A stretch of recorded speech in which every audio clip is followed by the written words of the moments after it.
स्पष्ट केलं की जे जे राज्याच्या हिताचं आहे ते सुरू करत असताना शिंदे साहेबांसोबत सुरुवातीला मीही होतो, नंतर दादाही होते.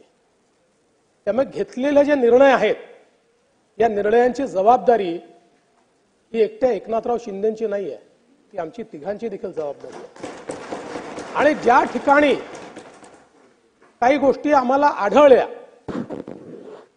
प्रशासन आपणही चालवलंय, खालच्या स्तरावर गडबड होतात, त्या ठिकाणी चर्चा करूनच स्थगिती दिलेली आहे. पण मला तर आश्चर्य वाटतं, म्हणजे माझ्याकडे आता मी तुमचा वेळ घेत नाही, अनेक इन्सिडेन्सेस आहेत.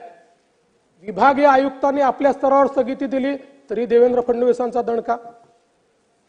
खात्याच्या मंत्र्याने स्वतःच्या खात्यामध्ये त्या ठिकाणी केंद्र सरकारच्या निर्देशानुसार त्या ठिकाणी स्थगिती दिली तरी देखील फडणवीसांनी शिंदेच्या खात्यामध्ये स्थगिती दिली.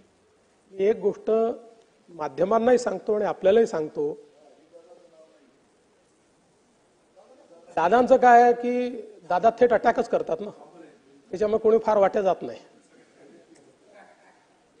त्यामुळे एक गोष्ट सांगतो, हे समन्वयानं चालणारं सरकार आहे.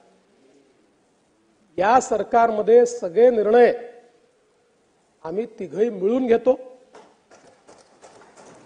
आणि एक गोष्ट अजून सांगतो, बैठका होतात.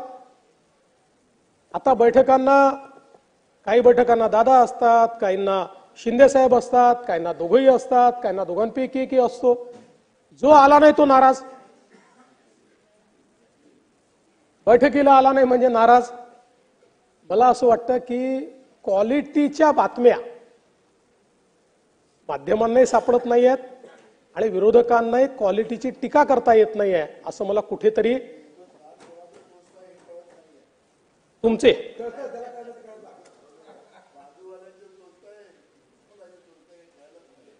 अध्यक्ष महोदय,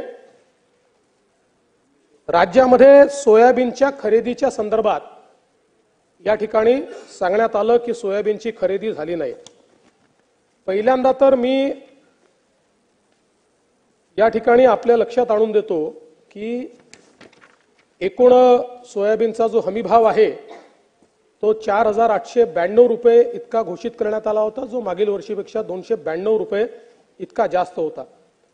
महाराष्ट्रामध्ये लागवडीखालील क्षेत्र हे 50 लाख हेक्टर होतं आणि या संदर्भात एकूण जी काही खरेदी आपण सुरू केली, नाफेडद्वारे 403, NCCF द्वारे 159, अशा 562 केंद्रावर आपण ही खरेदी जी आहे ती सुरू केली. आणि केवळ महाराष्ट्र राज्य असं आहे की ज्या राज्यातल्या खरेदीला केंद्र सरकारने 2 वेळा एक्सटेन्शन दिलं. अजूनही आपण तिसरं मागितलेलं आहे, पण 2 वेळा एक्सटेन्शन दिलं आणि जवळपास आपण या ठिकाणी 11,21,385 मेट्रिक टन एवढी सोयाबीनची खरेदी केलेली आहे. ही खरेदी जी आहे ही अतिशय विक्रमी अशा प्रकारची खरेदी आहे. मग याच हंगामात इतर राज्यांच्या तुलनेत आपली खरेदी कशी आहे? तर आपण बघा, जी सोयाबीनचं सगळ्यात जास्त उत्पादन करणारं राज्य मध्य प्रदेश आहे. मध्य प्रदेशमध्ये झालेली खरेदी ही 6